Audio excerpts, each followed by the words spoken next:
Sæt 2 vektorprojektionsformlen. Jeg starter med at lave en forklarende tegning, hvor vi starter med vektor A, der går til højre, og så vektor B, der går skråt op fra den. Så kan man tegne et streg ned fra vektor B, vandret eller ortogonal på vektor A, og så får man en ny vektor, der hedder vektor B projekteret på A.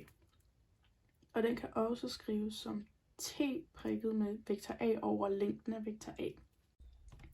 Ud fra dette kan vi konkludere, at vektor B projekteret på A er parallel med vektor A, og en indskudsætningsvektor, som er vektor C, er ortogonal med vektor A. Fordi at vektor B projekteret på A er parallel med vektor A, vil det sige, at vektor A nok skal prikkes med en konstant eller et tal for at kunne give vektor B projekteret på A. Og det kan også skrives som t prikket med vektor A over længden af vektor A. Og det er fordi, at hvis man går ned her i et koordinatsystem og laver en vektor A, som går ud, så kan man finde det, der hedder enhedsvektoren for vektor A, som er den, der går i enhedscirklen rundt i koordinatsystemet. Og den får man ved at sige vektor A over længden af vektor A.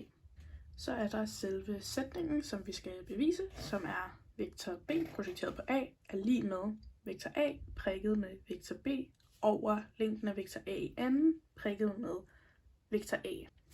Jeg starter med at skrive det op sådan, at vektor B må være lig med vektor B projekteret på A plus indskudsætningen vektor C. Og ud fra det får man den rigtige idé, som er at gange ind med vektor A i begge led. Så det vil sige, at man får vektor A prikket med vektor B er lig med vektor A prikket med vektor B projekteret på A plus vektor C. Så ganger jeg parentesen ud, hvilket vil sige, at der står vektor A prikket med vektor B er lig med vektor A prikket med vektor B projekteret på A plus vektor A prikket med vektor C. Men, som vi definerede lige før, så var vektor C og vektor A ortogonale, og når to vektorer er ortogonale, vil det sige, at deres skalarprodukt, altså når de bliver prikket med hinanden, er lig med 0. Og da det er lig med 0, så kan man fjerne det fra ligningen. Så omskriver jeg vektor B projekteret på A, ud fra det, vi definerede i starten, som var, at vektor B projiceret på A er lig med t gange vektor A over længden af vektor A. Det vil så sige, at jeg får en ligning, der hedder vektor A gange vektor B er lig med vektor A prikket med t gange vektor A over længden af vektor A.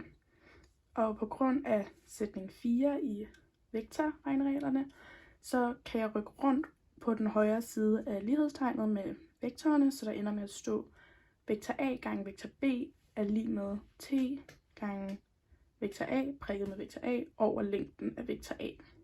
Så bruger jeg vektor 1 i vektorregneregler, så jeg ender med at få vektor A prikket med vektor B er lig med t gange længden af vektor A. Og nu skal jeg så isolere t, som egentlig bare vil sige at rykke længden af vektor A over på den anden side af lighedstegnet. Og nu vil jeg så indsætte værdien for t ind i den ligning, vi startede med at definere, som var vektor B projekteret på A er lig med t gange vektor A over længden af vektor A. Så der sætter jeg værdien for t ind.